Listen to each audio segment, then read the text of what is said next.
Welcome to Sailing Stories. I'm your host, Jerome Rand, as always, on the old Mighty Sparrow. Today, we're going to do something a little different. This is going to be almost, I don't know if you call it an addendum or something like that, but essentially, before I get into any more parts of the actual voyage, Indian Ocean and all that, I got the idea from a comment from somebody who watched some of the videos, and I think maybe it would be appropriate to do just a little bit of more technical stuff as far as what was going on with the boat and all the equipment and stuff on the first 8,000 miles of the trip, so the North Atlantic and the South Atlantic.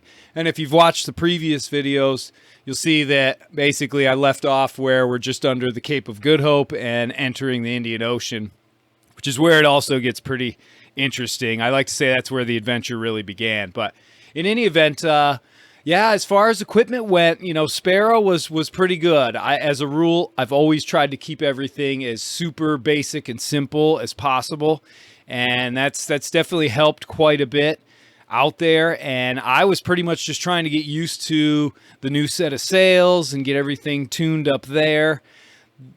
Mongo, the new Aries, was working like a champ. I didn't have any major breakdowns until I got into sort of skirting the southern edge of Hurricane Ophelia and saw some pretty ugly stuff. And I ripped the winch off the boom, and that was my fault. I should have pulled those off and tried to rebed them, but I sort of felt like they were pretty good.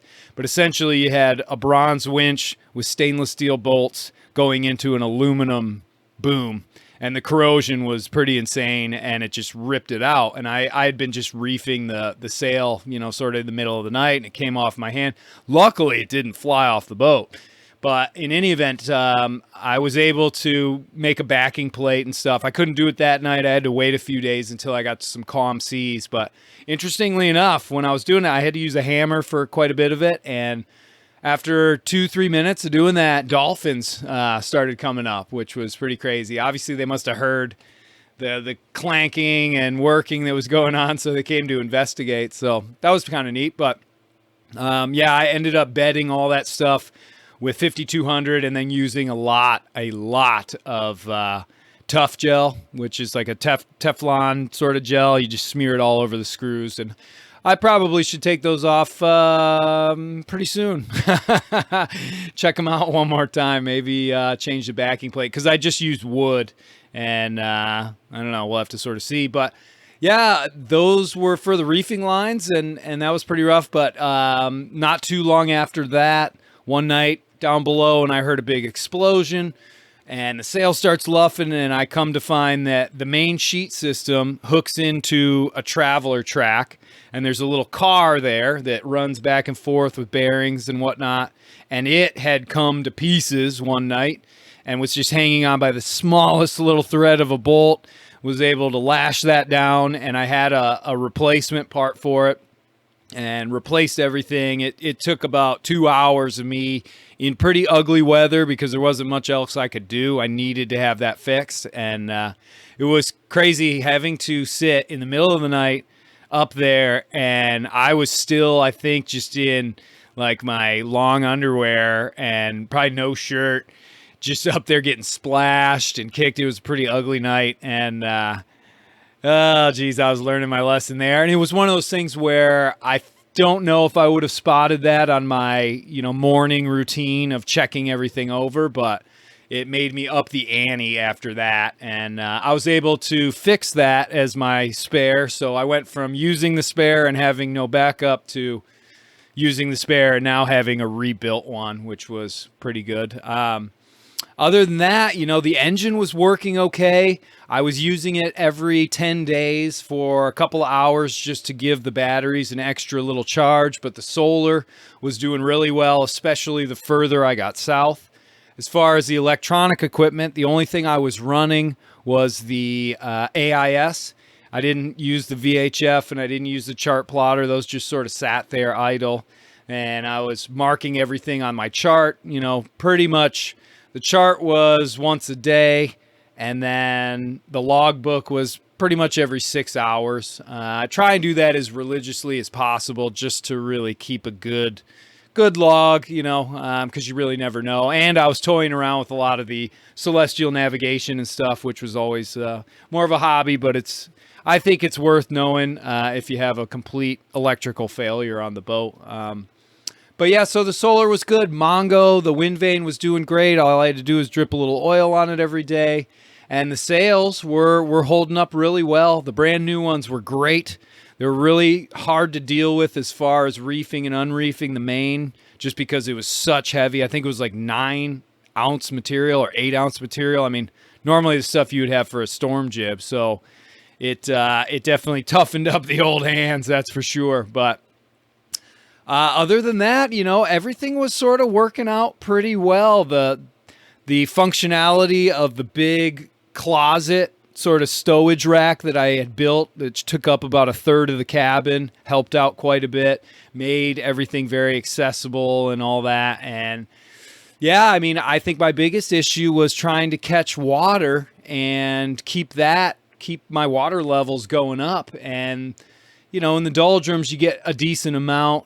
It's not too bad, but once I got into the South Atlantic trades, I did not see rain for probably weeks and weeks and weeks, and started to dwindle my supply down, sort of thinking that, you know, once I got to the Southern Ocean, that would be, you know, taken care of. But it's one of those things, catching rain not only takes rain, but it takes rain and good conditions for it, because if the waves are too big, you're getting salt splashed over it. But we'll get into that on the next video.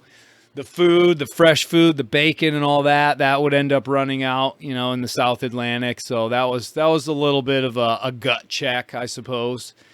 But I really, you know, mentally and stuff was able to sort of set my ground rules, like I talked about in the first video. And, you know, with the books and the podcasts and things like that, I was able to sort of keep my mind busy. And I don't know, it seemed like I was pretty happy at sea, definitely lonely and a little apprehensive about where I was heading. You know, anytime you're sailing to a place called the Roaring Forties or the Cape of Storms, it's can be a little bit daunting, but, you know, that's part of the adventure. That's all I'm going to say about that. So everything else, tools-wise, I just had a set of Ryobi, you know, stuff, anything I could afford, and it's all cordless, and that all worked. The inverters worked. The engine, like I said, was working okay, but I was just using it for, you know, the odd charging now and again. And other than that, I mean, I didn't really have too much issue. And again, I like to attribute that to the lessons I learned from reading, you know, Montessier's books, and how he keeps things as simple as possible. And therefore, you know, you have less things that can break down. Because remember, all my jib sails, the drifters, all that stuff is all hank-on. There's no roller furling on this boat. And that is kind of a pain in the middle of the night when you have to change sails 6 or 7 times. But put those hanks on and, you know, nothing's really going to break. And that's a little bit of peace of mind that you can't get anywhere else. So the first 2 oceans technically were pretty good. And it was nice to break a few things and get a few things out of the way. But every single day, I absolutely had to make sure I was doing the daily routine of checks, going around every pin, every cotter pin, every ring ding, anything, every bolt and screw, testing them out and making sure nothing's working its way out, because there's just too much flex. There's too much vibration and motion. I think the only oddball thing that scared me, and this will be the last, we'll wrap it up, is inside of the mast, there was, for the wires that come down from the nav lights and stuff like that, there was a conduit, a plastic tube, and that plastic tube was pop riveted in, and somehow, somewhere along the lines, it had broken the pop rivet. So now it was clanking around in the mast, and I nicknamed it Colonel Klink, because at first I thought, I was like, oh, what is that noise? You could hear it everywhere. I could hear it down below. It freaked me out. I was climbing the mast trying to locate what it was, just to ensure it wasn't some crucial part that was, you know, rubbing or something like that. Because whenever you have an oddball sound that comes up that's out of the norm, you have to isolate it, because typically it's something that shouldn't be happening. And Eventually, I realized what it was able to pull, because I didn't have any of the sealing stuff in the boat at that time. I was able to pull the wires pretty tight, and that sort of arrested it a bit.